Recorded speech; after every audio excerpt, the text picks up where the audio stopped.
It didn't blow up in my face. It works perfectly. This is important for a number of reasons, but number one, carbon fiber tubes are a viable material for building a guitar neck. If you're a little crazy and you want something a little different. This is made out of recycled bamboo. So this is the cutting board that I used. This is easily sourced carbon fiber tubes. I bought these on Amazon. Can you believe that? Just get on Amazon.com and you can buy carbon fiber back in the tubes and you have guitar parts. It's pretty crazy. There were some pretty interesting design challenges, and it was kind of weird to build this guitar in such a short period of time. Having that short period of time was really kind of hard and difficult because I never build guitars that fast, ever. And so yeah, there's definitely a lot of like corners that were cut to get to this deadline. But for the most part, it's a guitar that works, and it's a concept that works. And really that's what this build is about, testing a design concept. Can we build a neck using tubes, hollow tubes? And we can. I was a little afraid at first. I didn't have the confidence that it would withstand the tension of the strings, but it does. Once you epoxy that neck onto the actual body, there's zero flex at all. In fact, this guitar has zero relief. That's how well these tubes are holding up the tension of the strings. I set up all my guitars that way. Every guitar that I ever get, I set it up with zero relief. Meaning, when you put your finger there on the string on the last fret and then on the first fret, somewhere around the middle you should have a little bit of relief. I don't. I never set up my guitars that way. So whoever owns this guitar will have to kind of just deal with it, really. I did have a lot of learnings, and that sucks doing a prototype like this on camera for a competition. I wish that I had built this, not for the Great Guitar Build-Off. And I wish I had refined some of the techniques because they were all brand new. No one has built a guitar like this, ever. No one has put channels in a Richlite fingerboard to put tubes onto and then glue the tubes onto semicircular channels in a body. No one's done that. At least I don't think. But I think it's a winner. I love this kind of industrial look too. These are M5 bolts and they have that kind of Frankenstein look. So everything's bolted together and I get this industrial look that I was going for. And I have M3 bolts for the control cavity, and the control cavity is also carbon fiber. I have the Nutrix jack here, which is really cool. Obviously, if you're using a standard straight jack, it's going to dig into your belly, but if you're using the angled jack, it's perfectly fine. It's a design choice. I always do like form over function, and that looks flippin' cool, and that's all that matters. Let's talk about some of the things that kind of went wrong. So I had designed all of this very quickly from start to finish in the computer in CAD. I designed this as fast as possible. And I had to design with hardware that I didn't actually have in my possession. I was just kind of eyeballing it with dimensions, in particular this bridge and that locking nut there. So the bridge is the one thing that kind of threw everything off. The bridge is really weird. Now I chose it clearly for the accent color. So this is a gorgeous red bridge. And there's a couple of things weird about it. One, they're shorter tubes or barrels, right? Typically with headless bridges, you have these long 70mm tubes, I guess to accommodate tuning them somewhere in the back. These were shorter, and from a design perspective, they just looked really cool. Just gorgeous. But I didn't notice this until I installed the bridge. There are no bearing washers between the tuner and the barrel. There's just a weird little grommet in there. And because of that, you can't turn these tuners by hand. Like there's no human being with fingers strong enough to turn these tuners to tune the guitar. It's impossible. You have to use an Allen key. And so I guess the manufacturer had designed these little Allen key pieces in the tuner. So I literally have to get an Allen key to turn this to tune it. And I didn't know that until I installed the bridge, which is a bummer. And I thought about pivoting. I thought about, okay, well, let me replace the bridge, but everything had been designed around this bridge. The recess, you'll notice that this is kind of an offset bridge, so this particular low E barrel has this extension there. So everything has been routed and designed for this bridge. And I can't even go longer because this particular element here would block the low E tuner. So everything was designed around a bridge that I didn't have, that I never tested. Whoever owns this guitar is gonna have to tune it with an Allen key. Hey man, sorry.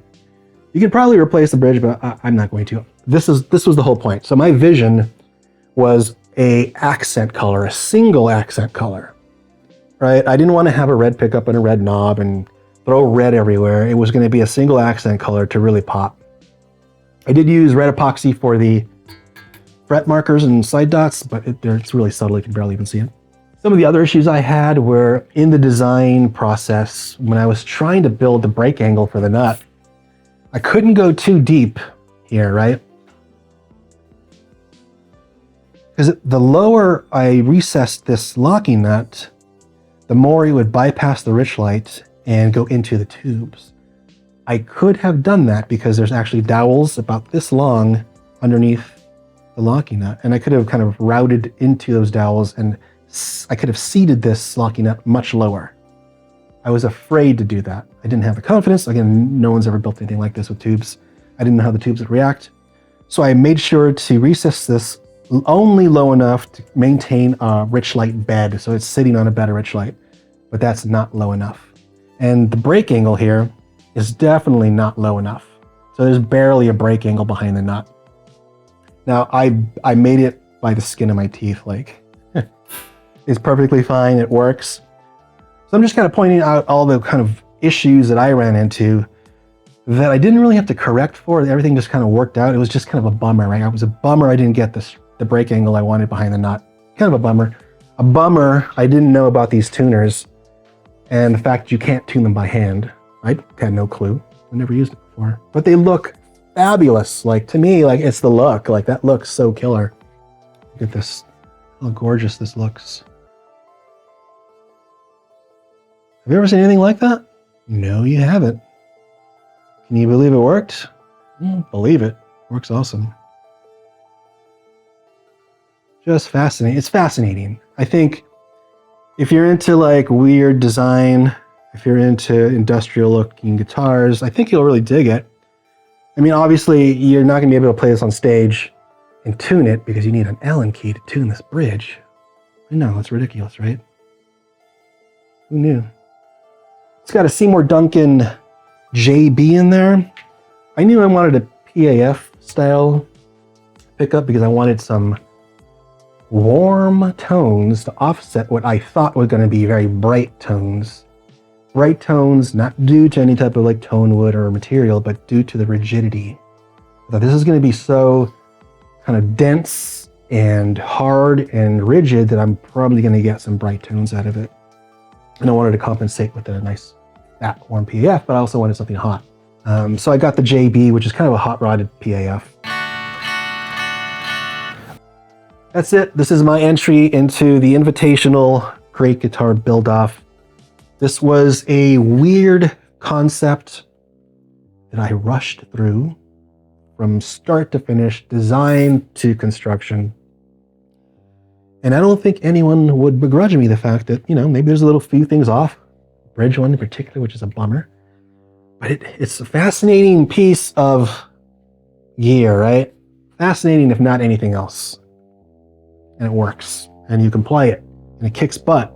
But yeah, I'm going to go ahead and call it. Let's go ahead and head over to the studio.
it.